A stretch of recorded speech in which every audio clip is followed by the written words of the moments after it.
Welcome back, cadets. Today we're diving into the high-stakes psychological drama of Starfleet Academy episode Cozy.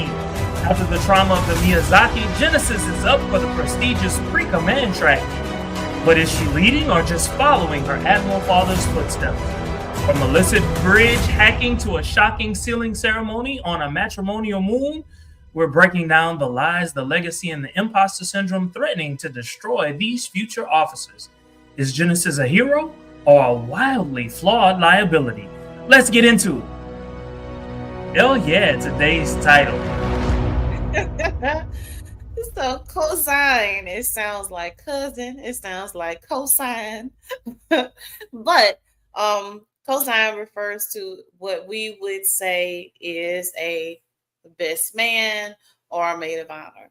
And so this is the person charged with the responsibility of speaking highly of the particular person, taking their matrimonial vows, if you will. In this case, Darum Ramey.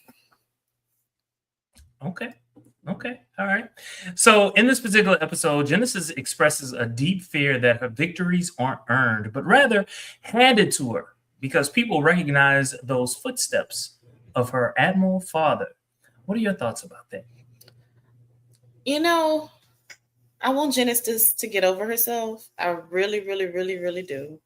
But I understand. I think that's fair. It's kind of that legacy thing, or people don't respect you as much because, like she mentioned, you're in the footsteps of, your father or your mother, whoever it may be. And so because we respect your father, we just assume that you're going to be great, or you're riding on the coattails of, the person, this person, this case being your father, having done all the work that I don't really have to work as hard. I'm just, again, basically what we will call nepotism, in essence. Okay, all right.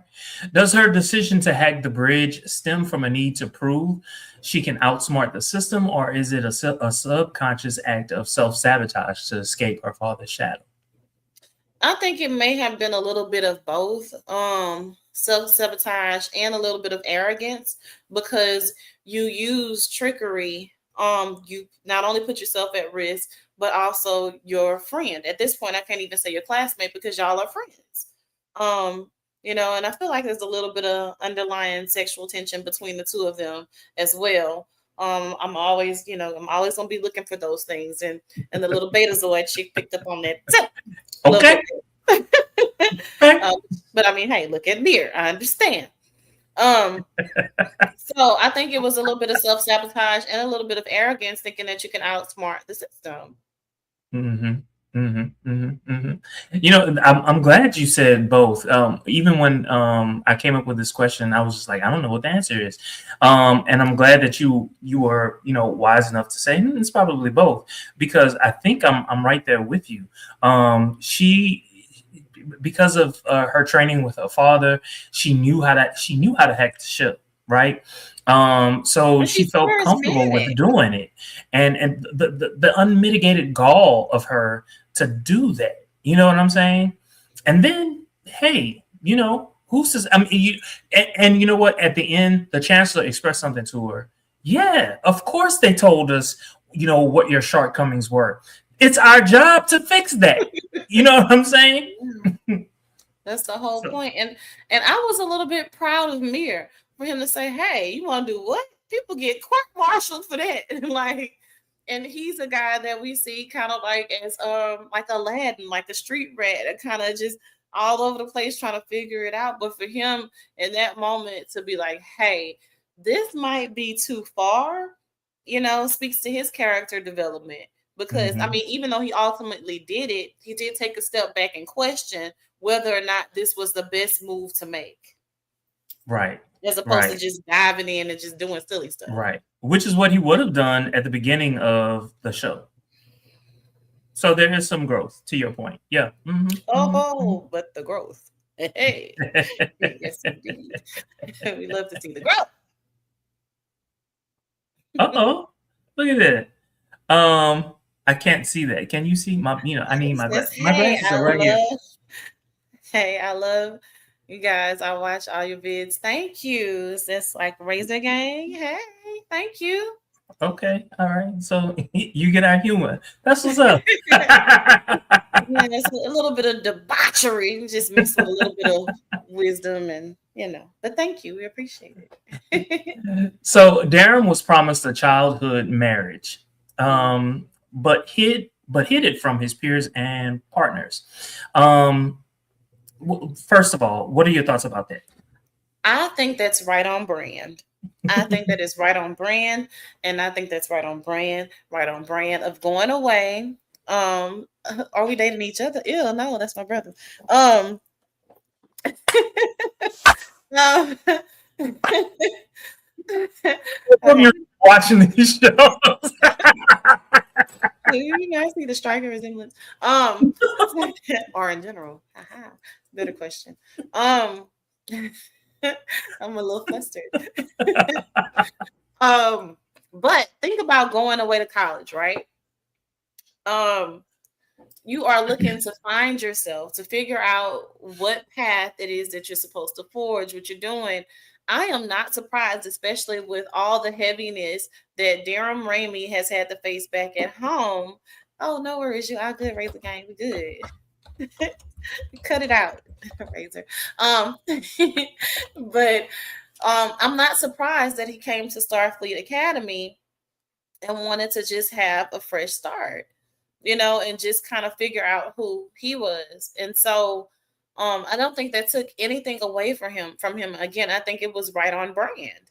That is Mhm. what you're trying to do. You're going away, you're trying to figure out yourself, your specialization, all those things. And yes, I know I have a duty to my planet or my species, or however you want to conceptualize for this particular situation when it comes to him. I think it was on brand. I was not upset Mhm. with him. Mhm. So Darren's uh, betrothed, the person he was betrothed to, Yeah. stated that basically he started their life together with a lie by choosing duty over his own happiness, duty to his Kionian roots. At what point does honoring tradition become a psychological prison? The very beginning, when you set up to not have your own free will. Mm, It is a psychological prison from its genesis, from its onset, simply because you do not have a choice. You're catapulted into this from birth or even before birth. mhm, Everyone has decided for you what you will be before you even know who you are. mhm, And, I'm glad that he was able to have Starfleet and to go away to ultimately have those experiences, and a very understanding bad bitch of a fiance. That's the to be able to say, hey, look, I need you to go ahead and step down. Or I mhm, think the word she used was abdicate. Um, mhm, Go ahead and mhm. step down. I got this. She didn't even say, I'm gonna find another person to rule with. And I love how they slipped that in. Shout out to the writers for that. Like, no, I don't need someone to rule Kionia beside me. If it was supposed to be you, it doesn't have to be someone else. I can do it by myself. Thank you. Next. But not next. Just she, me, her, I. Got it. So I did appreciate that little Easter egg in there. Um, but yeah, I think it's he was damned from the beginning. And then Mhm, what I would have liked to see was his parents in this episode, mm, mm, because we're hearing all the things that they put on his back and kind of why he's wired the way that he is. We did not get that. We didn't get that in this episode. And so if it was a marriage ceremony taking place, why didn't we see his parents? At least a mhm. glimpse, a glimmer, something. So I thought we were going to see his parents, and I wanted to see his parents for character development. But this is my next question. You mentioned his abdication. Was Darren's abdication an act of bravery or an abandonment of responsibility?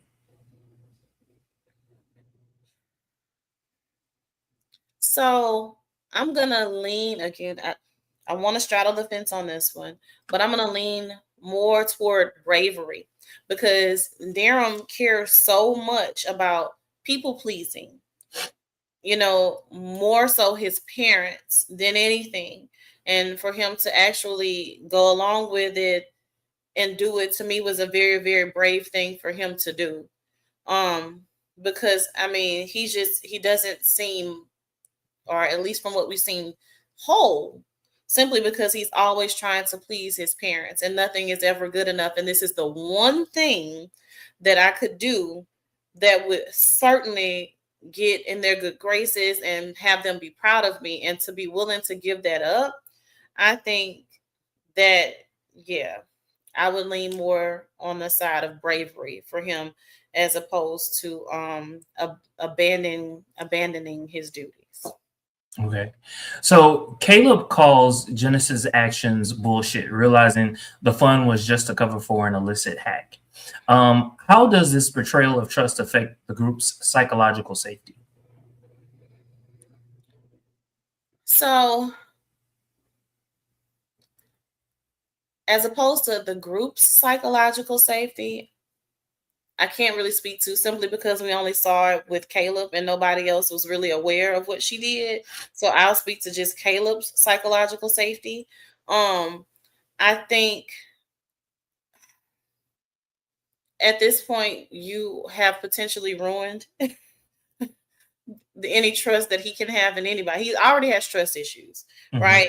And so I know I'm going off script and not answering the question you originally asked, but at any rate, I feel like you've ruined it. You have absolutely ruined it, because being able to take down those barriers of trust, or mistrust, or whatever he has in place, and just kind of be a kid in an instant, and for all intents and purposes. Sorry, I'm rambling.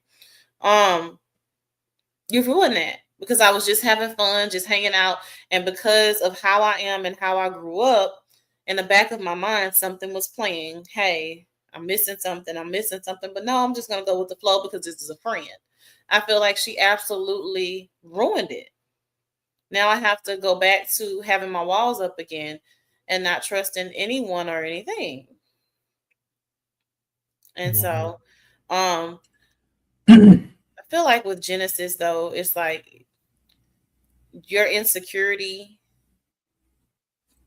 you're not ready to be a leader. So I'm glad that things ultimately ended up the way that they did, because if you're going to allow your insecurities to put everybody in danger, you're not ready. So speaking of that, can a team ever really truly recover when someone like Genesis uses social bonding as a tactical distraction to get what she wants? I don't think that they can. There's always going to be it's going to be a perpetual side eye. Like, no, is this just another ploy so you can get close and I can let my guard down and you can weaponize our friendship in some type of way? So is she leadership material? No. Well, there's another side to that. I was about to say, friend material, trash. No, throw it away. Try again. Horrible friend. But leadership, you have to be able to make the tough calls and the tough decisions. And whereas I personally do not love that, and I would never do that to someone, when you are in leadership, you have to make very tough decisions. And so this is not just, dealing with humanity. You're dealing with different types of species, different galaxies and everything, whatever, or whatever science term you want to use to attach to it. You have to be playing chess, like you mentioned in the previous episode, as opposed to checkers. And so that kind of mental ping pong that she's able to do, or whatever, is very evident. Right. So perhaps that does make her well suited for leadership eventually. Okay. So Chancellor Ake notes Genesis' cool head under enemy fire. Yet Genesis is spiraling in the aftermath. She might be Is the Academy's push for a rigorous pre-command track helping these cadets heal, or is it forcing them to suppress PTSD in exchange for rank? I'm going to go with the latter.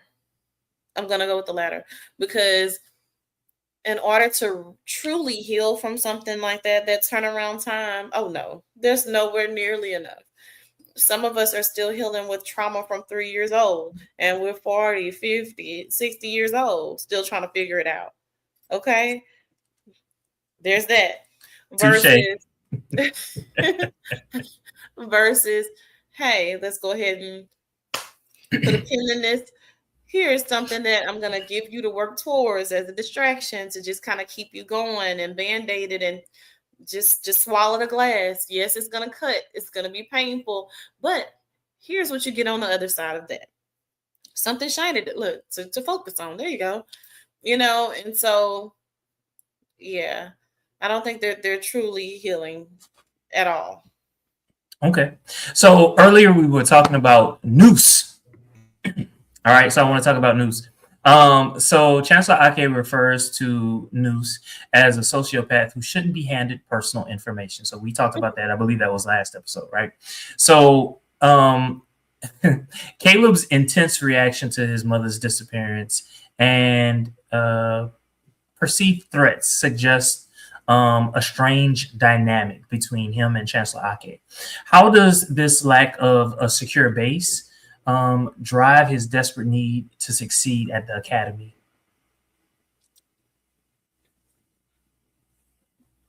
You said a lack of a secure base, meaning Starfleet Academy? Meaning his mom not being present, not really knowing if Chancellor Ake is really truly looking for his mom. So I think it drives him simply because he's already kind of, I guess, through his own experiences and just natural aptitude for certain things, he has some things already. But the academy is giving him a formal training, if you will, to acquire more information. So if it comes down to it, and I see that you aren't really doing what it is that you said that you're doing, I can 100% go on a solo mission and do it myself. And so I feel like after the training from yes, Starfleet. Yes.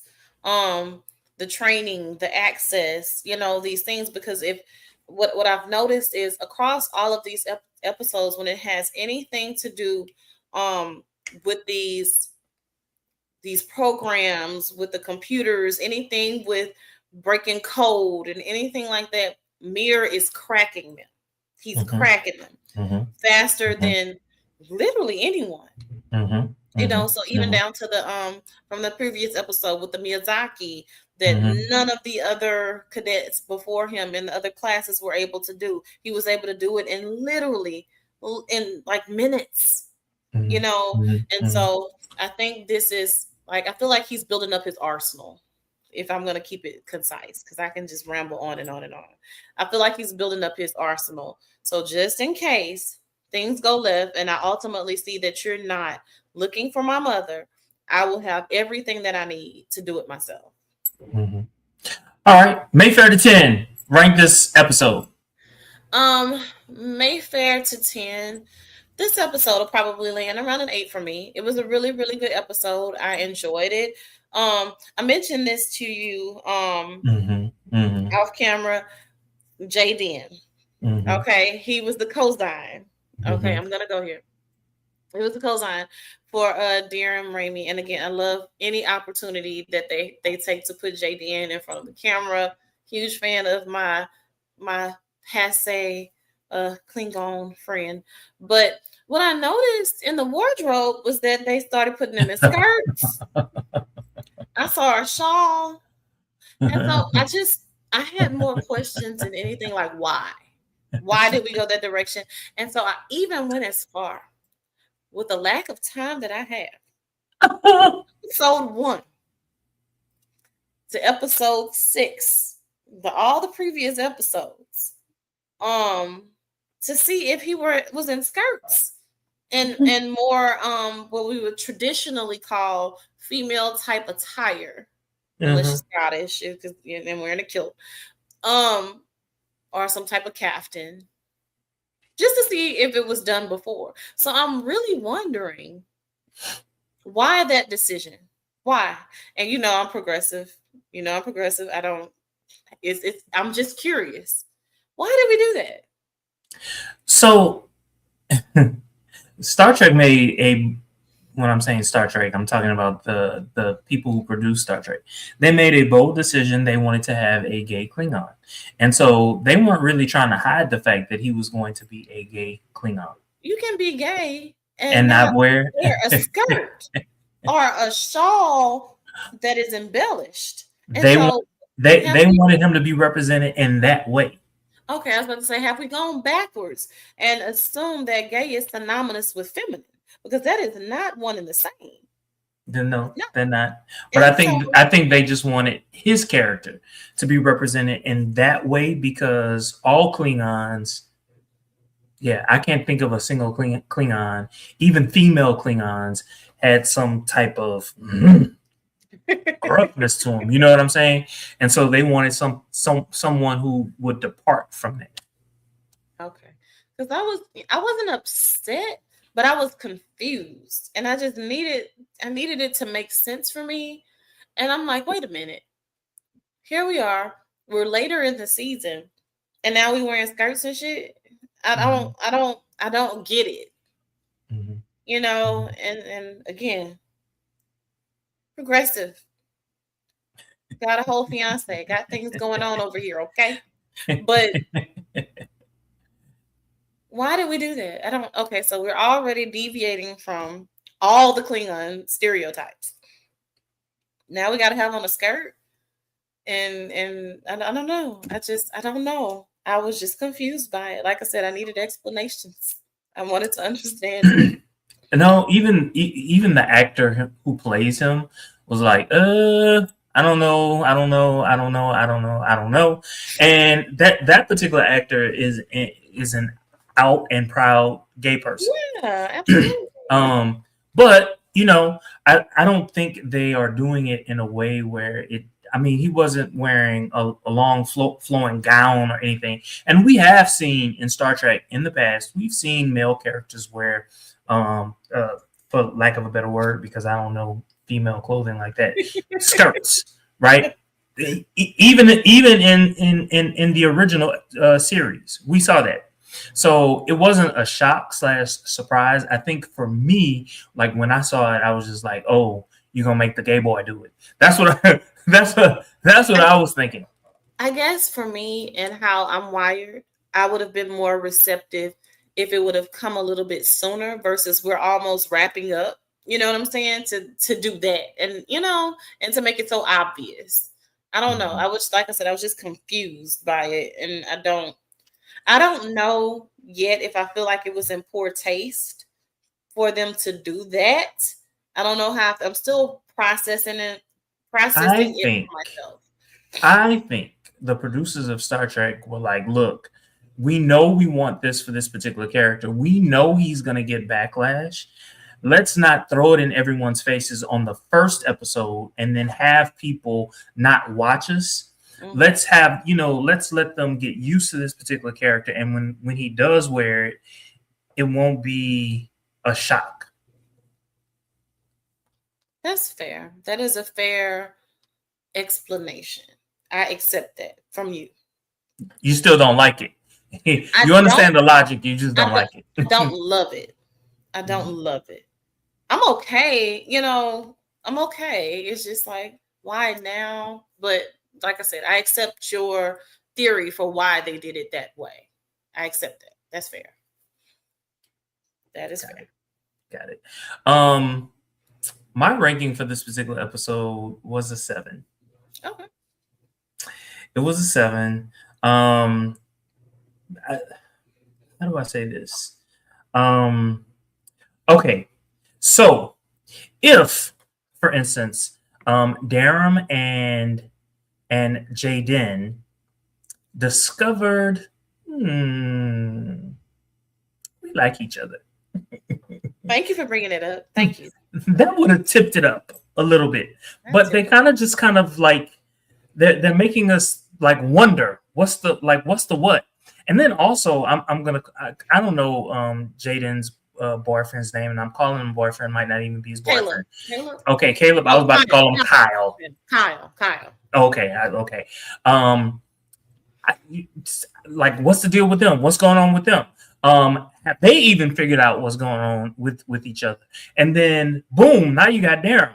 So it's like, are we about to see a polyamorous type thing? You know what I'm saying? Because I'm here for it. I'm here for it. You see that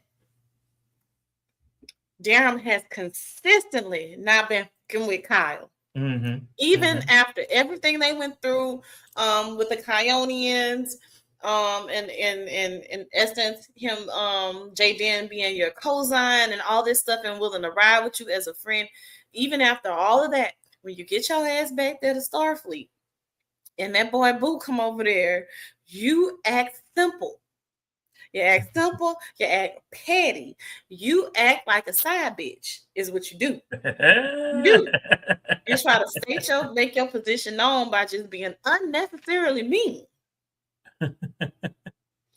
And so there's some homoerotic tension between Jaden and Darren, and that's why I text you before we recorded. I'm like, hey, is it me?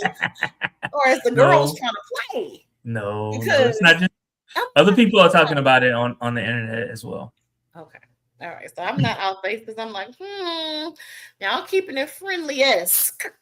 Mm-hmm. And that's how I know Corey is not watching these episodes, because Corey would have been all for it, and he ain't here, so he ain't watching. So when he sent that message, yeah, I'm talking about him. When he sent that message talking about he wasn't gonna make it, I just kept doing my work. You need to watch. Listen. All right. Anything else you want to talk about that we haven't talked about? I think we pretty much covered everything. I did enjoy this episode as well. Yeah, I'm excited as a neophyte Trekkie. This is a really good episode for me as well. Okay. Well, thank you all so very much for watching. Don't forget to like, comment, subscribe, and share on all your social media. Until the next time, live long and prosper, my loves.